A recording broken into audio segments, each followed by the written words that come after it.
சிவதாண்டவம் அப்படின்னு சொல்லுவாங்க இல்லையா, ஆனந்த தாண்டவம் இருக்கும், ருத்ரா தாண்டவம் இருக்கு. அந்த மாதிரி இருக்கும்போது பொதுவான ஒரு தாண்டவம், அந்த மாதிரி தாண்டவம் உள்ள போட்டோஸ் எல்லாம் வீட்டுல வைக்கலாமா?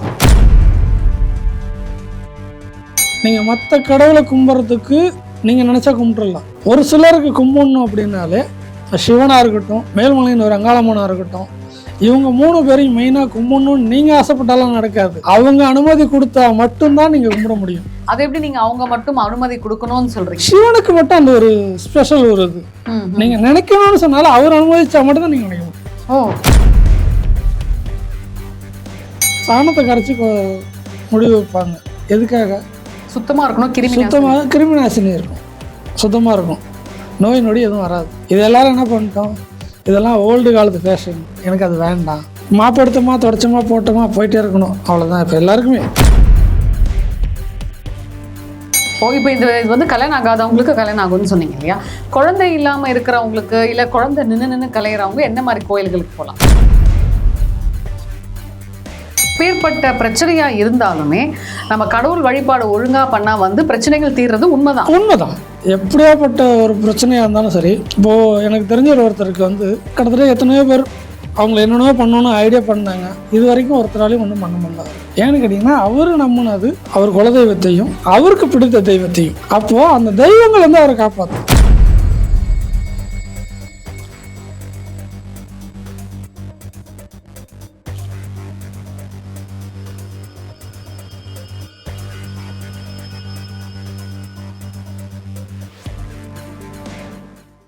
வணக்கம் மக்களே, இன்னைக்கு நம்ம நிகழ்ச்சியோட சிறப்பு விருந்தினர் யார் அப்படின்னு பாத்தீங்கன்னா, ஏற்கனவே நம்ம கிட்ட வந்து அவர் ஒரு சில விஷயங்கள், இந்த அருள்வாக்கு பத்தி எல்லாம் நிறைய விஷயங்கள் சொல்லியிருந்தாரு.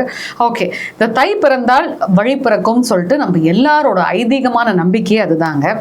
இன்னைக்கு நம்ம எதை பத்தி பேச போறோம் அப்படின்னா, ரொம்ப நாளாவே வந்து கோவிலோட சிறப்புகள் மற்றும் சாமிகளோட வழிபாடெல்லாம் எப்படி பண்ணோம்னு சொல்லி வியூவர்ஸ்க்கு போடணும்னு நாங்கெல்லாம் வெயிட் பண்ணிட்டு இருந்தோம். அதுக்கான கரெக்டான நேரம் வரும்போது போடலாம் அப்படின்னு சொல்லிட்டு தாங்க காத்துட்டு இருந்தோம். ஸோ இன்னைக்கு நம்ம நிகழ்ச்சியோட விருந்தினர் யாருன்னு பார்த்தீங்கன்னா, அருள்வாக்கு மற்றும் அங்காள பரமேஸ்வரி பக்தர் பாலமுருகன் சார் தான். வணக்கம் சார். வணக்கம் மேடம். இப்ப தை பிறந்தாச்சு, இப்ப அடுத்தது வந்து மாசமும் பிறக்க போகுது. அதாவது ஒரு சில பேர் சொல்லுவாங்க, இந்த வருஷம் இந்த ராசிக்கு இப்படி யோகம், இந்த வருஷம் இந்த ராசிக்கு சுமார், இந்த வருஷம் இந்த ராசி ஓன்னு கொடி கட்டி பறக்கும் அப்படின்வாங்க. ஆக்சுவலா வந்து பாத்தீங்கன்னா ராசியை வச்சு நம்ம வாழ்க்கை கிடையாது, அது வந்து ஒரு பகுதி தான். ஒரு சில பெரியவங்க என்ன சொல்றாங்க அப்படின்னா, கடவுள் வழிபாடு சரியான முறையில் நம்ம கோவில்களுக்கு போய் கடவுள் வழிபாடு, நம்ம அந்த இறை பக்தியை ஒழுங்காக ஃபாலோ பண்ணாலே நமக்கான தடைகள் நீங்கி நமக்கு எல்லாமே நல்லதாக நடக்கும்ன்றாங்களே, இது உண்மையா? உண்மைதான் மேடம். அதாவது எப்படின்னு கேட்டிங்கன்னா, எல்லாரும் எல்லா ராசிலையும் பிறக்கிறது கிடையாது, சரிங்களா? எல்லாரும் ஒரே நேரத்தில் பிறக்கிறாங்கன்னு கேட்டிங்கன்னா அதுவும் கிடையாது. இப்போ நேரங்கள் மாறிக்கிட்டே வருது இல்லையா? ஒரு நம்ம கணக்குப்படி பார்த்திங்கன்னா 24 மணி நேரம், அதில் வந்து எத்தனை மணிகள், எத்தனை நிமிஷங்கள், எத்தனை செகண்ட், அந்த மாதிரிலாம் இருக்குது இல்லையா? இதெல்லாம் மாறிக்கிட்டே வரும். அந்த நிமிஷத்துக்கு தகுந்த மாதிரி அவங்க ராசி நட்சத்திரத்துக்கு தகுந்த மாதிரி மாறும். நான் என்ன சொல்லுவேன்னு கேட்டிங்கன்னா, குலதெய்வத்தை மெயினாக கும்பிடுங்க, சரிங்களா? குலதெய்வங்கிறது நமக்கு ரொம்ப ரொம்ப வேண்டிய ஒரு தெய்வமான கோயில்.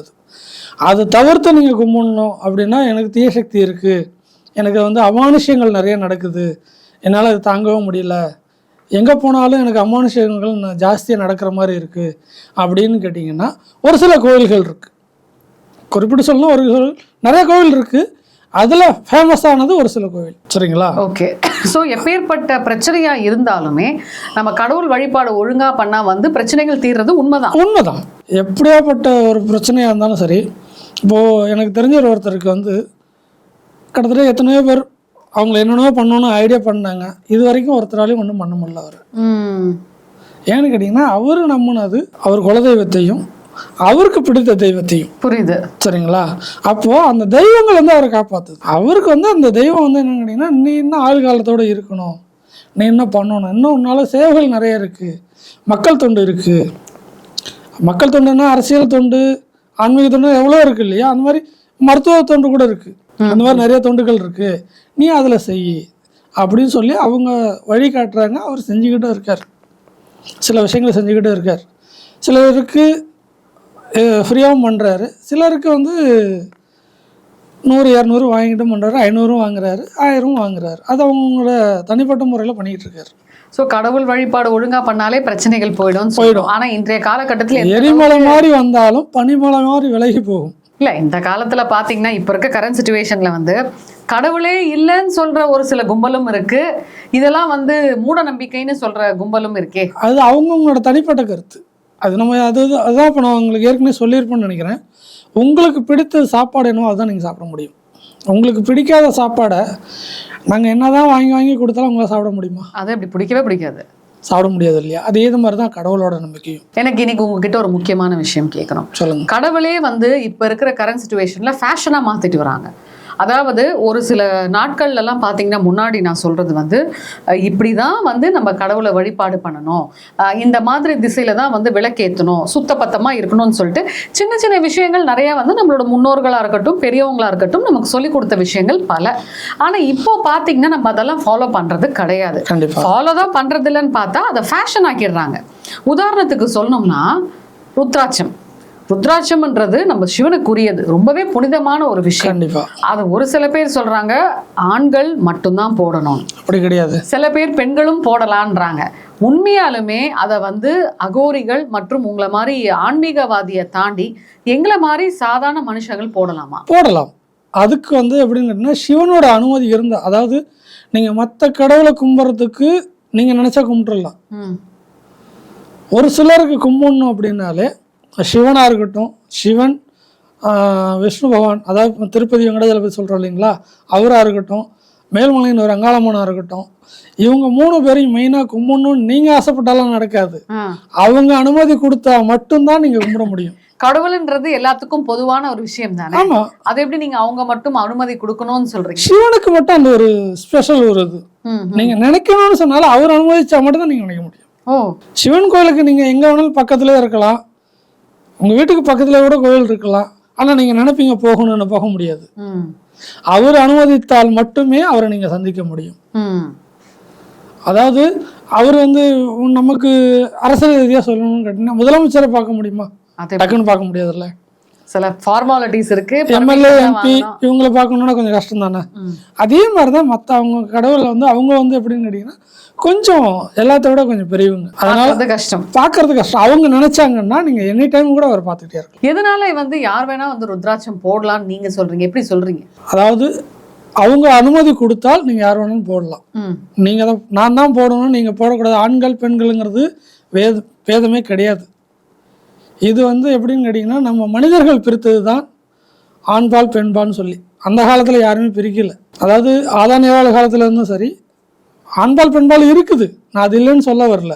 அது ஏன் பிரிக்கலன்னா, ஏன் இதை வந்து நீங்கள் தனித்தனியாக எல்லாத்தையும் பாகுபடுத்தி பிரிக்க பார்க்குறீங்க? பிரிக்க வேண்டியதில்லை, அவங்களும் போடலாம். என்ன ஒரே ஒரு விஷயம்னு கேட்டால் நான்வெஜ் சாப்பிடக்கூடாது, மாமிசம் சாப்பிடக்கூடாது.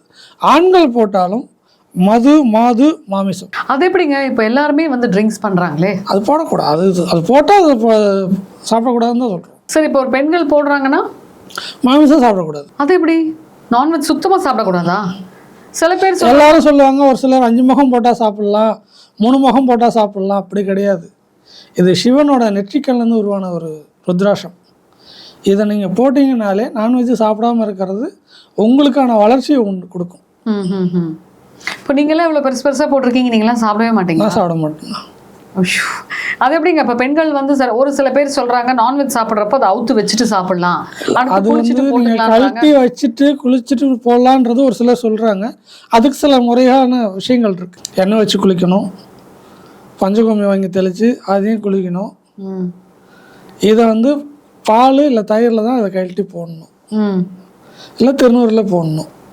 நம்ம என்ன பண்ணுறோம், அப்படியே அவுத்து வச்சிடுறது. அப்படியே அவுத்து எங்கே ஆணி கிடைக்குதாங்க மாட்டிடுறது. அது என்ன ஆகும்? ஸோ அவுத்து அதை முறையாக பால் இல்லை தயிரில் போடணும். ஆமாம். வேறு ஏதோ சொன்னீங்களே திருநூறு, அது குளிக்கிறதுக்கு அதை பண்ணுறது. பஞ்சகோமியம் சொல்லுவாங்க. அதாவது சாதாரண வேப்பிலையாக இருக்கு இல்லைங்களா, அதுவே எவ்வளோ மருத்துவ குணம் இருக்குன்னு தெரியுங்களா? மஞ்சத்தூள் எல்லாரும் சொல்கிறாங்க, மஞ்சத்தூள் வந்து என்ன சாதாரண குழம்புக்கு போகிற மஞ்சத்தூள் தானே, எதுனா தெளிக்கிற மஞ்சத்தூள், அது எவ்வளோ பெரிய சக்தி இருக்குன்னு தெரியுங்களா? கிருமியே வராது, வீட்டில் தெளிச்சிங்கன்னா கிருமி வராதுன்னு சொல்லுவாங்க. அந்த காலத்தில் வந்து பார்த்திங்கன்னா டைல்ஸு கிடையாது, மார்பிள்ஸு கிடையாது, மனு தரை தான். அதில் வந்து சாணத்தை கரைச்சி முடிவு வைப்பாங்க. எதுக்காக? சுத்தமாக இருக்கணும், சுத்தமாக கிருமி நாசினி இருக்கும், சுத்தமாக இருக்கும், நோய் நொடி எதுவும் வராது. இது எல்லோரும் என்ன பண்ணிட்டோம், இதெல்லாம் ஓல்டு காலத்து ஃபேஷன், எனக்கு அது வேண்டாம், மாப்படுத்தமா தொடச்சமா போட்டோமா போயிட்டே இருக்கணும், அவ்வளோதான். இப்போ எல்லாருக்குமே நம்ம அவங்களாம் பேச வரல, பொதுவாகவே எல்லாருக்கும் அதுதான் மைண்ட் செட் வந்துடுச்சு. ஏன்னா இப்போ இருக்கிற உலகங்கள் ஸ்பீடு, எல்லாம் ஸ்பீடாக போகணும்னு ஆசைப்படுறாங்க தான். ஆனால் எங்கே போகிறாங்கன்றது அவங்களுடைய நோக்கத்தை பொறுத்தது இருக்குது. இப்போ சிவனை நீங்கள் எடுத்துட்டிங்கன்னா, நல்லூரில் ஒரு சிவன் கோயில் இருக்கார், அதான் நலநாயீஸ்வரர்னு ஒரு பேர். அந்த ஆலயத்தில் வந்து பார்த்தீங்கன்னாக்கா கல்யாணம் ஆகாத தடைப்பட்டுக்கிட்டே வருது பார்த்தீங்களா, அந்த சிவனை போய் வழிபட்டு ஒரு 3 தடவை போய்ட்டு வழிபட்டு அந்த ஆற்றுல தண்ணியில் குளிச்சுட்டு அங்கே இருக்கிற சிவனை வழிபட்டு வந்தீங்கன்னா அந்த கல்யாண தடை நீங்கும். ஓ அப்படியா? ஆமாம், எப்பேற்பட்ட கல்யாண தடையாக இருந்தாலும், எப்படியாப்பட்டதாக இருந்தாலும் நீங்கும். அதே மாதிரி விருதாச்சலத்தில் வந்து அது இப்போ தான் விருதாச்சலம், முன்னாடி வந்து விருதகிரி தான் ஊர் பேரே விருதகிரி தான். அந்த ஊர் பேர் தான் அவர் வச்ச பேர் தான் ஊர் பேராக இருந்தது, விருதகிரீஸ்வரர். நீங்கள் காசிக்கு போயிட்டா என்ன ஒரு புண்ணியம் கிடைக்குமோ அந்த கோயிலை போய் நீங்கள் தரிசனம் பண்ணிட்டு வந்தீங்கன்னா அந்த புண்ணியம் கிடைக்கும். 3 தடவை போகணும், மாதம் தொடர்ந்து ஒரு 3 தடவை போகணும், கண்டிப்பாக கிடைக்கும். ஓ, இப்போ இது வந்து கல்யாணம் ஆகாதவங்களுக்கு கல்யாணம் ஆகும்னு சொன்னீங்க இல்லையா? குழந்தை இல்லாமல் இருக்கிறவங்களுக்கு இல்லை குழந்தை நின்று கலையிறவங்க என்ன மாதிரி கோயில்களுக்கு போகலாம்? அது அவங்களோட தனிப்பட்ட ஒரு விஷயங்களை பார்த்து தான் சொல்ல முடியும். ராசி நட்சத்திரமாக இருக்கலாம், இல்லை அவங்க பூர்வ ஜென்மத்தில் என்னவா இருந்தாங்க, எதனால இப்படி ஆச்சு அப்படிங்கிறத பார்த்து தான் நம்ம சொல்ல முடியும். பொதுவாக பார்த்தீங்கன்னா சிவன் வந்து ரொம்ப ஆக்ரோஷமான ஒரு கடவுள். சிவனை வழிபட்டா வந்து நமக்கு நல்லதே நடக்காது, சோதனை மேல சோதனை தான் வரும்ன்றாங்களே, இது உண்மையா? அது வந்து எப்படின்னு கேட்டிங்கன்னா, இந்த சோதனையை கொடுக்க உங்களை வந்து எப்படி சொல்றதுன்னா உங்களை மெருகேற்றுறாரு. ஆனால் சோதனை வரும், சோதனையை கடந்தாதான் சாதனையாக மாறும். நீங்கள் ஒரு பிஸ்னஸ் பண்ணுறீங்க, எடுத்த உடனே ஒரு நாளைக்கு 100 கோடி ரூபா வந்துட முடியுமா? 50, 100, 1000, 50,000 அப்படி தானே போக முடியும், படிப்படி தானே போக முடியும். அதே மாதிரி தான் சிவனும் உங்களை பாட்டை தீட்டுறார். சரிங்களா? உங்களை வந்து மெருகேற்றுறார்.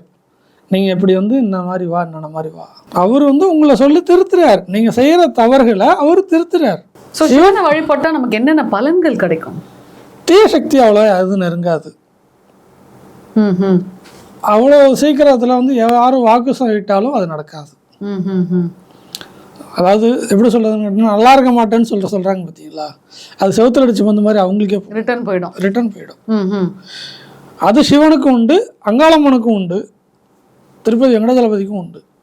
இப்போ சிவன் கழுத்துல என்னைக்குமே பாம்பு இருக்கும். ஸோ சிவன் பக்தர்களுக்கு வந்து பாம்பு ஏதாவது காட்சி கொடுக்குற மாதிரி ஏதாவது இருக்கு? இப்போ சில பேர் வீட்டில் பாம்பெல்லாம் வந்துட்டு போகுதுன்றாங்களே, அது எதுக்கு? அது தெய்வ சக்தி, அதுதான் சிவன் வந்து பண்றாரு. சிவனை வழிபடுவாங்க, அம்மனை வழிபட்டா கூட வருமே. நான் இருக்கேன், நீ கவலைப்படாத. இப்போ எனக்கு தெரிஞ்ச காலத்துல இருந்து பார்த்தீங்கன்னா பாம்பு இது வரைக்கும் அடிச்சது கிடையாது, பக்கத்திலே போகணும் அடிக்க மாட்டேன். இது ஒவ்வொருத்தருக்கு ஒவ்வொரு தன்மை உள்ளது. பாம்பை பார்த்தா உடனே அடிச்சு சாவடிக்கிறவங்களும் இருக்காங்க. சிவ தாண்டவம் அப்படின்னு சொல்லுவாங்க இல்லையா, ஆனந்த தாண்டவம் இருக்கும், ருத்ர தாண்டவம் இருக்கு. அந்த மாதிரி இருக்கும் போது பொதுவான ஒரு தாண்டவம், அந்த மாதிரி தாண்டவம் உள்ள போட்டோஸ் எல்லாம் வீட்டுல வைக்கலாமா? ஆனந்த தாண்டவம் வைக்கலாம், ருத்ர தாண்டவம் வைக்க கூடாதுன்னு சொல்லுவாங்க. எதனாலன்னு கேட்டீங்கன்னா, நீங்க தவறுகள் செய்ய செய்ய அவர் ருத்ரதாண்டவம் கோபம் தான் போடுவார். ஆனந்த தாண்டவங்கிறது நீங்க ஆனந்தனமா இருக்கணுங்கிறதுக்காக தான் வைக்க சொல்லுவாங்க. அதனாலதான் மேக்சிமம் வந்து எப்படின்னு கேட்டீங்கன்னா சிவன் ஃபோட்டோ வீட்டில் வைக்காதன்றாங்க. அதுதான் ஏன் இல்லை, அதுதான் வந்து ஏன்னு கேட்டிங்கன்னா, அவர் எந்த நிலையில் இருந்து நீங்கள் வாங்கிட்டு வரீங்கன்றது அவர் வாங்கும் போதே உங்களுக்கு தெரிஞ்சிடும். நீங்கள் சந்தோஷமாக வாங்கிட்டு வரீங்களா, இல்லை எனக்கு வந்து கோபத்தோட எனக்கு விருப்பம். ஒரு சிலர் கோயிலை பார்த்தாலும் சரி, ஒரு நபரை பார்த்தாலும் சரி, உங்களுக்கு ஒருத்தர் பார்க்கும்போது என்ன தோணும்? நல்லதாகவும் தோணும், கெட்டதாகவும் தோணும் இல்லையா? அதே மாதிரி நீங்கள் அந்த சிவனை ஒவ்வொரு நாளும் பார்க்கும்போது உங்களுக்கு வந்து மனசுக்குள்ள நல்ல எண்ணங்கள் வர வர வர வர உங்களுக்கு நல்லது நடக்கும். நீங்கள் 1008 பிரச்சனையை மனசில் வச்சுக்கிட்டு நீங்கள் அவரை பார்த்து கும்பிட்டுக்கிட்டே இருந்தீங்கன்னா, அவர் அவர் வந்து இருக்கிறதுலையே மிக மென்மையான ஒரு மனிதர் யாருன்னு கேட்டிங்கன்னா அவர் தான். கடவுள்லேயே இருக்கிறதே அவர் தான் மென்மையானவர். ஆனால் கோபம் வந்தால் ருத்ரதாண்டவம் ஆடுவார். நிறைய பேர் வந்து சிவன் பார்வதி ஃபோட்டோ வச்சு வழிபாடு பண்ணுறாங்களே, பண்ணலாமே, நல்லதுதான். அதுவும் எஸ்பெஷலி பார்த்தீங்கன்னா சிவன் கோயிலுக்கு வந்து கணவன் மனைவி சேர்ந்து போகிறது ரொம்ப நல்லதுன்றாங்க. உண்மையா? உண்மை. என்ன பண்ணணும்? கோயிலுக்கு போயிட்டு என்ன மாதிரி வழிபாடு பண்ணால் அந்த குடும்பம் இன்னும் சுபிக்ஷமாக இருக்கும்? அது எப்படின்னு கேட்டிங்கன்னா, இது அங்காளம்மன் கோயிலுக்கும் ஒன்று இருக்குது, இது சிவன் கோயிலுக்கும் நீங்கள் வந்து அந்த கோயிலேருந்து திருநூறு எடுத்துகிட்டு வரணுன்னா கூட உங்கள் காணிக்கை நீங்கள் போட்டுட்டு தான் அதுலேருந்து எடுத்துகிட்டு வரும். நீங்கள் திருநூறை கூட சும்மா வாங்கிட்டு வரக்கூடாது. சிவன் சொத்து கொலநாசம் சொல்கிறதுங்கிறது எதுன்னு கேட்டிங்கன்னா அதுவும் அவரோட சொத்து தான். அதனால தான் காணிக்கை போட்டுட்டு வாங்கிட்டு போன்னு சொல்லுவாங்க. சிவன் கோயிலில் மட்டும் இன்னும் சில கோயில்களை அன்றாடம் சொல்லிக்கிட்டே இருக்காங்க. அந்த கோயிலை படைக்கிற ஐயர்வாரும் சொல்லிட்டு தான் இருப்பாங்க. இப்போ இந்த கோயிலில் மட்டும் நீ எந்த கோயிலனாலும் பண்ணு, ஒரு 5 ரூபா உங்கள் கையில் போட்டு நீ திருநூறு வாங்கிட்டு போ. இப்படிலாம் இருக்கும். இல்லைன்னா இட்டுட்டு பேசாமல் விட்டு டக்குன்னு எடுத்து விட்டுருவாங்க.